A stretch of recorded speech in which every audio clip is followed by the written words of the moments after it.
During the Second World War and before that, when Hitler rose to power in Germany, to go against the Führer or to defy the ideas of Nazism was extremely dangerous. Within Germany, many thousands of people would be murdered, with their only grievance or crime being to oppose the idea of the Third Reich or the National Socialist Party. In fact, inside the country, civilians were encouraged to tell the authorities, such as the Gestapo, on those who were going against the ideas of Hitler. Ordinary people were happy inside Germany to even tell on their neighbours, who they could have known for decades. As the Second World War progressed, acts of resistance against the Germans, who were now taking territory across Europe quickly, increased, and many of these went underground. Today we're going to look at a remarkable story of defiance and resistance against the Wehrmacht. Today we look at the story of Stjepan Filipovic, a young partisan who today is seen as a symbol of resistance against fascism. To support our channel, please make sure to subscribe. Stjepan Filipovic was born on the 27th of January 1916 in Opuzen in now modern-day Croatia. He was the fifth child in his family, being born to Anton and Ivka Filipovic. The family would move throughout the Kingdom of Yugoslavia, and Stjepan would live in a number of different towns and cities, including Kragujevac, which today is the fourth largest city in Serbia. Here he would study locksmithing and mastered the basics of electrical wiring, bookbinding and carpentry, so he knew a number of different trades at a young age. In 1937, he would join the Labour movement and became an active member in a number of local groups. This would lead to his arrest for political activity, and he was then sentenced to a year in jail in 1939, being released in 1940. Following his release from prison, he would then go on to join the Communist Party of Yugoslavia. In 1941, Germany invaded Yugoslavia from all sides by the Axis powers of Germany, Italy and their ally Hungary. During this invasion, Belgrade was heavily bombed by the Luftwaffe. This invasion would last around 10 days, and ended with the unconditional surrender of the Royal Yugoslav Army on the 17th of April. Compared to the German army, the Yugoslav army was incredibly poorly equipped, and it tried its best to defend itself against the German war machine, but ultimately failed. Large numbers of the population refused to fight, and instead welcomed the Germans as liberators from the oppression that the government imposed upon the public. Inside the state, however, two resistance groups would emerge, the Chetniks and the Partisans. In 1941, Stjepan Filipovic was stationed in the city of Valjevo when the Nazis occupied Yugoslavia. In the early days of 1941, he would join the Kolubara troops of the Valjevo Partisan detachment. He would later go on to be a commander of another partisan group after showing excellent promise in his duties and carrying these out very well. He was tasked with recruiting new members to the Partisans, but also for securing weapons and arms for the guerrilla group.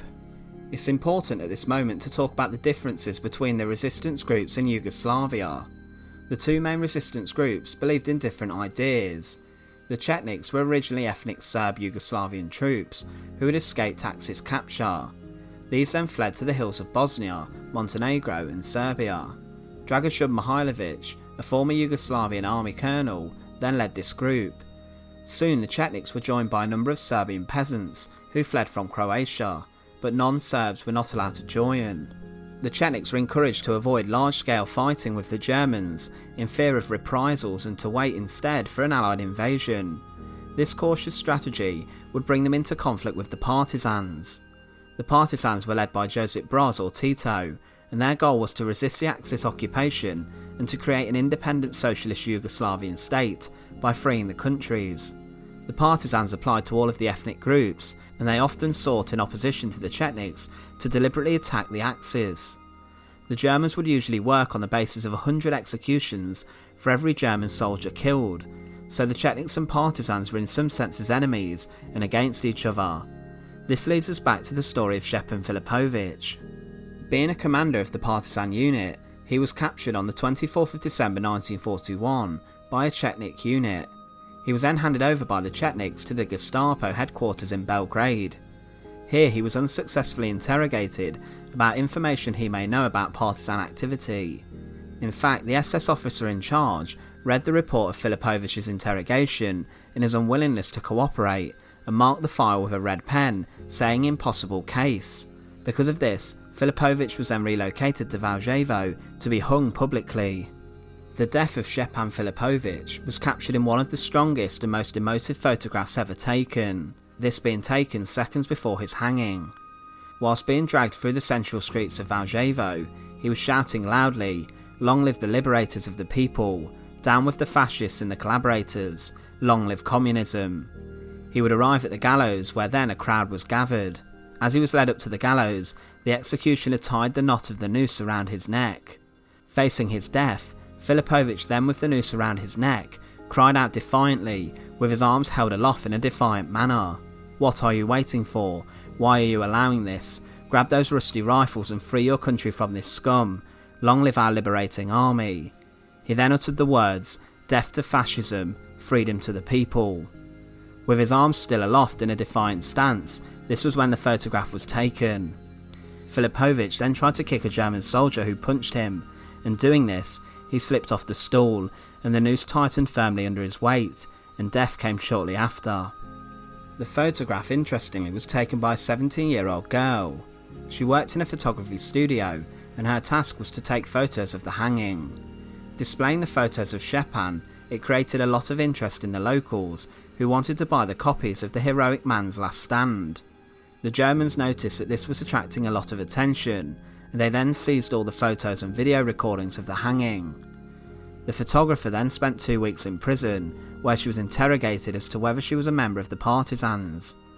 One photo, however, remained in circulation. It remained in the hands of a local doctor who worked for the Partisans, who had gained the trust of the Germans. The doctor was then able to seize the photo, slipping it under a rug with his foot when investigations took place, and from this the photo was then released.